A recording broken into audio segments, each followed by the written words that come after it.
Pada zaman dahulu hiduplah sebuah keluarga yang tinggal tidak jauh dari kita semua, keluarga Darling. Keluarga Darling punya 3 orang anak, bernama Jen, Michael, dan Wendy. Wendy selalu cerita kepada ibunya bagaimana Peter Pan selalu bermain flute di kamarnya. Ibu Wendy selalu komentar kalau Wendy hanya berhayal, tapi heran melihat daun-daun yang ada di kamar Wendy. Wendy selalu bilang kalau daun itu terjatuh dari Peter Pan. Pada satu malam saat orang tua mereka pergi, anak-anak ditinggal sendirian di rumah dan mereka semua tertidur setelah didera kantuk. Peter Pan memasuki kamar anak-anak itu sambil mengendap-endap dan mencari daun yang dia tinggalkan. Pada saat itu, Wendy terbangun. Peter Pan, aku menunggumu. Tak seorang pun yang percaya kalau kau itu nyata. Wendy mengembalikan daun yang dia sembunyikan untuk Peter.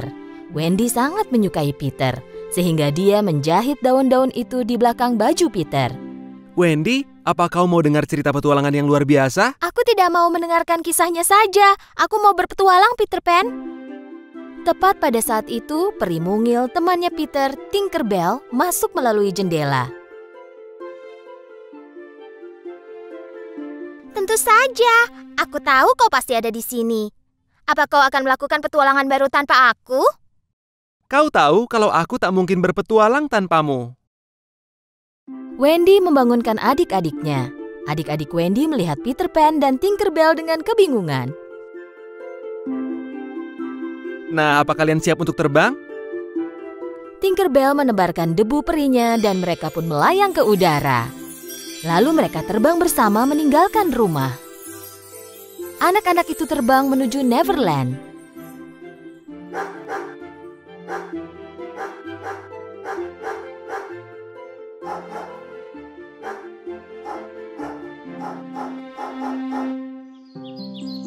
Setelah perjalanan yang lama, mereka tiba di Neverland dan di sana terdapat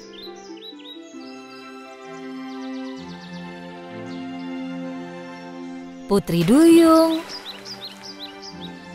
hewan liar, suku Indian, bajak laut, dan anak-anak yang terhilang. Di antara mereka terdapat orang yang paling berbahaya bernama Kapten Hook. Kapten Hook adalah musuh Peter Pan. Alasannya karena dulu mereka pernah bertarung. Peter memotong tangan Kapten Hook, lalu seekor buaya memakan potongan tangan itu bersama dengan jam tangannya. Dan karena itu, buaya selalu menimbulkan suara detik jam.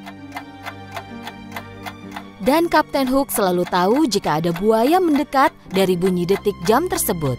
Ketika melihat sekeliling dengan teropongnya, Kapten Hook melihat Peter Pan dan anak-anak sedang melihat ke arah dirinya dari puncak bukit.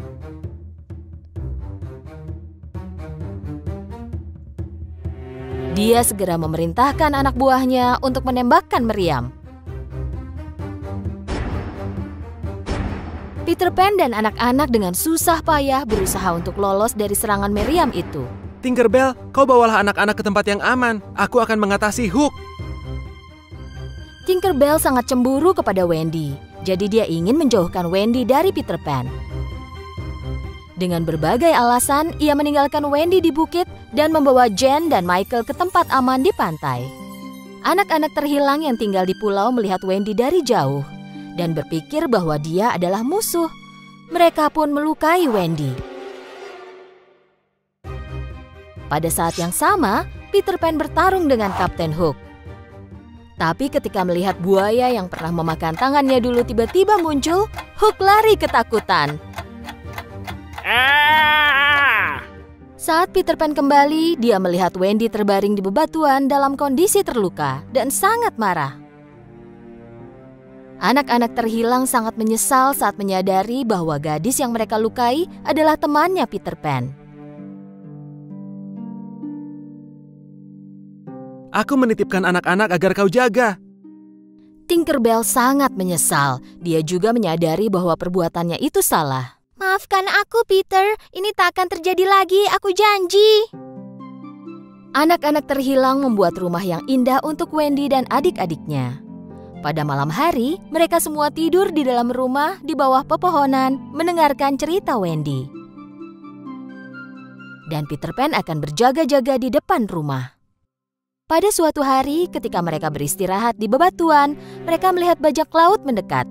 Bajak laut membawa putri kepala suku Indian sebagai tawanan. Peter Pan dan anak-anak mengejar bajak laut itu untuk menyelamatkan putri kepala suku. Dan terjadilah pertempuran besar antara mereka dan bajak laut. Akhirnya mereka berhasil menyelamatkan putri kepala suku dan membawanya pulang. Sejak saat itu, orang Indian, Peter Pan, dan anak-anak terhilang berteman baik. Bahkan, kepala suku memerintahkan 2 orang terbaiknya di bawah komando Peter Pan untuk menjaga anak-anak. Tentu saja, Kapten Hook sangat marah akan hal ini.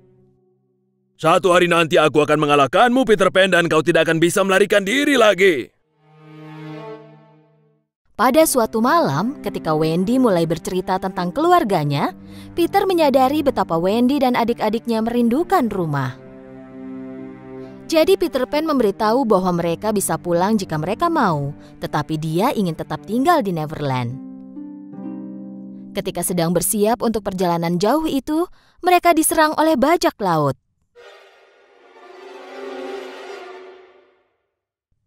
Bajak laut menangkap anak-anak setelah menjebak orang Indian dan menawan mereka.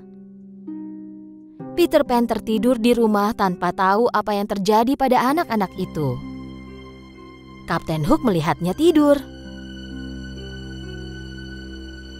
tetapi tak bisa membuka pintu rumah pohon Peter Pan.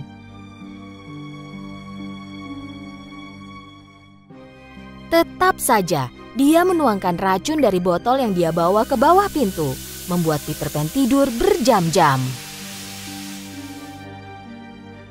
Peter Pan tidur sepanjang hari, dan saat dia bangun, Tinker Bell masuk.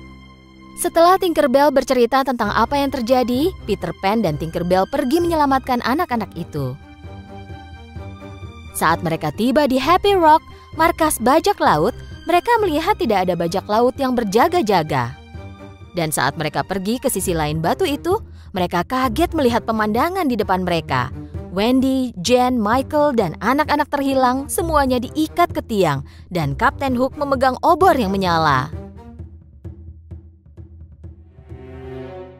Ucapkan kata-kata terakhirmu. Sebagai yang tertua, Wendy mulai berbicara. Teman-teman, kata-kata terakhirku untuk kalian pasti pernah diucapkan oleh ibu kandung kalian. Jika mereka di sini, mereka pasti bilang agar kalian jangan takut dan berani. Jangan takut, kebaikan selalu menang. Selalu. Kapten Hook sangat marah mendengar kata-kata Wendy. Jadi dia membawa Wendy ke perahu dan mengikatnya ke tiang besar. Pada saat itu, Peter Pan dan Tinker Bell mendekat untuk menyelamatkan anak-anak.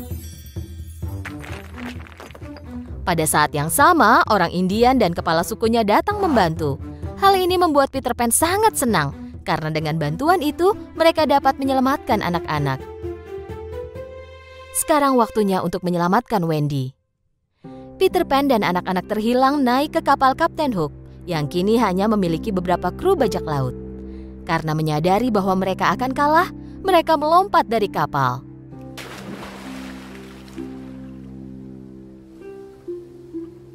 Kau tak bisa sembunyi, Hook. Menyerahlah. Peter Pan dan anak-anak terhilang mulai menyerang Kapten Hook dan menyudutkannya ke dinding. Dan tiba-tiba dia mendengar satu suara yang paling dia takuti.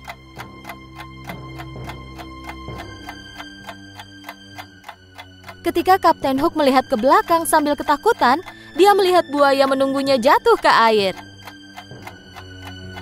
Tolong! Dalam sekejap dia berlari ke sisi lain kapal, melompat dan mulai berenang secepat mungkin. Peter Pan dan anak-anak terhilang mulai tertawa.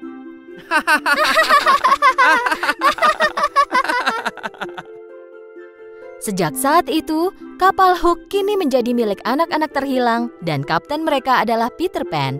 Para kru siap mendengar perintah Anda, Kapten Peter. Mari berlayar. Anak-anak terhilang melepas tali tambat dan berlayar dengan meniup layar sekencang mungkin. Tinkerbell, terbangkan kami ke rumah keluarga Darling. Anak-anak sangat senang mendengar bahwa Wendy, Jen, dan Michael akan bersatu kembali dengan orang tua yang mereka rindukan. Saat Tinkerbell menaburkan debu perih, tiba-tiba kapal tersebut terangkat ke udara dan mulai terbang di langit. Wendy tak sabar ingin sampai ke rumah dan memberitahu orang tuanya tentang Peter Pan, Tinkerbell, dan Neverland. Sejak saat itu, Neverland menjadi rumah kedua mereka, dan Peter Pan menjadi sahabat mereka.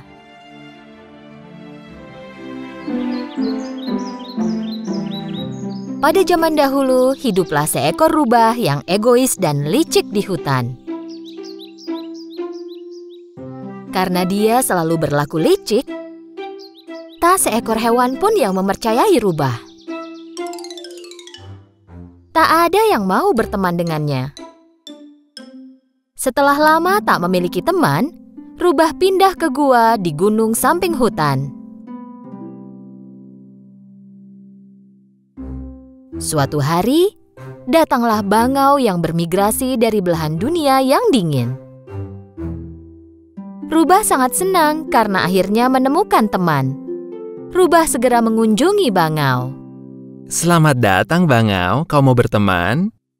Tentu, tapi kau rubah yang licik. Bagaimana aku bisa mempercayaimu? Tentu saja kau bisa. Aku tak punya teman di sini, tapi kupikir kita bisa jadi sahabat. Setelah sekian lama, bosan makan sendirian, rubah mengundang bangau makan malam. Senang dengan undangan ini, bangau pergi ke rumah rubah dengan senang. Sup yang rubah siapkan beraroma lezat. Sambil menyiapkan meja, rubah menuang sup ke dalam mangkuk besar. Bangau duduk di meja dan rubah duduk di hadapannya. Selamat makan, semoga suka sup buatanku. Rubah menikmati supnya dari mangkuk. Tetapi bangau tidak tahu bagaimana cara memakannya. Meski dia bisa menaruh paruhnya ke dalam mangkuk, dia hanya bisa mengambil 1-2 butir nasi. Saat bangau hanya memakan beberapa nasi, rubah sudah menghabiskan makanannya. Mengira rubah sangat tidak berperasaan, bangau merasa kesal. Tapi karena dia hanya tamu, dia diam saja.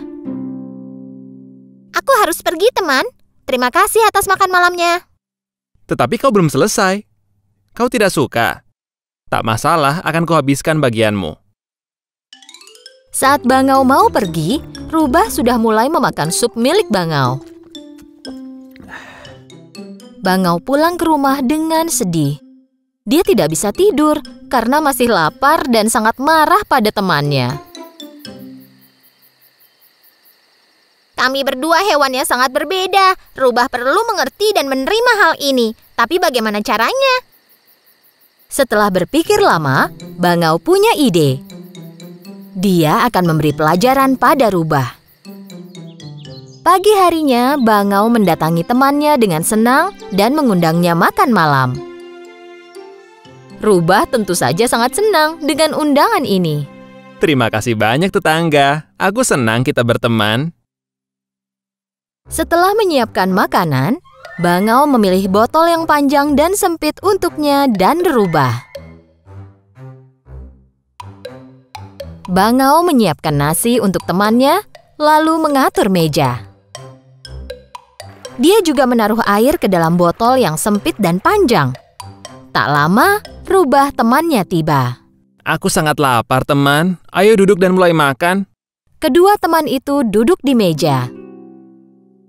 Baiklah, selamat makan. Rubah mencoba makan dari botol sempit di depannya, tetapi tak bisa.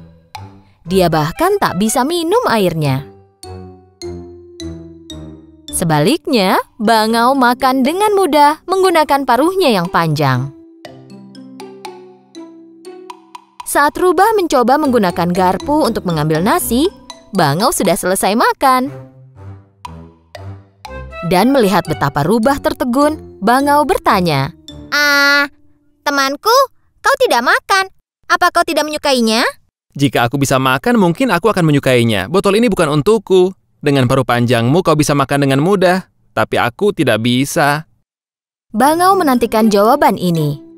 Oh, temanku, kau ingat saat aku kelaparan setelah makan malam di rumahmu kemarin? Karena kau menggunakan mangkuk di meja yang tidak cocok denganku. Tiba-tiba Rubah menyadari kesalahannya. Dia sangat sedih karena menaruh mangkuk besar di hadapan Bangau. Aku sangat menyesal, teman. Aku tak berpikir kalau kau tak akan bisa makan dari mangkuk itu. Tak apa, Rubah. Setidaknya sekarang kau mengerti aku. Kita harus belajar menghormati perbedaan orang lain. Setelah itu, Bangau membawa piring besar sehingga Rubah bisa makan dengan mudah. Dan makanan tersaji di piring itu. Rubah menghabiskan makanannya dengan senang. Saat tiba waktunya pulang, Rubah punya ide. Hei Bangau, biar ku bawa satu botolmu pulang. Jadi saat kau makan bersamaku, kau bisa makan dengan mudah dari botol itu. Mereka menyebutmu licik bukan tanpa alasan. Jika kau gunakan akal dan kelicikanmu untuk hal baik seperti ini, kau dan teman-temanmu akan selalu bahagia. Rubah dan Bangau mulai tertawa bahagia.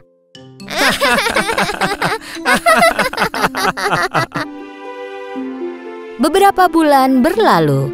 Sebelum terbang kembali ke tempat yang lebih hangat, Bangau mengucapkan selamat tinggal kepada Rubah.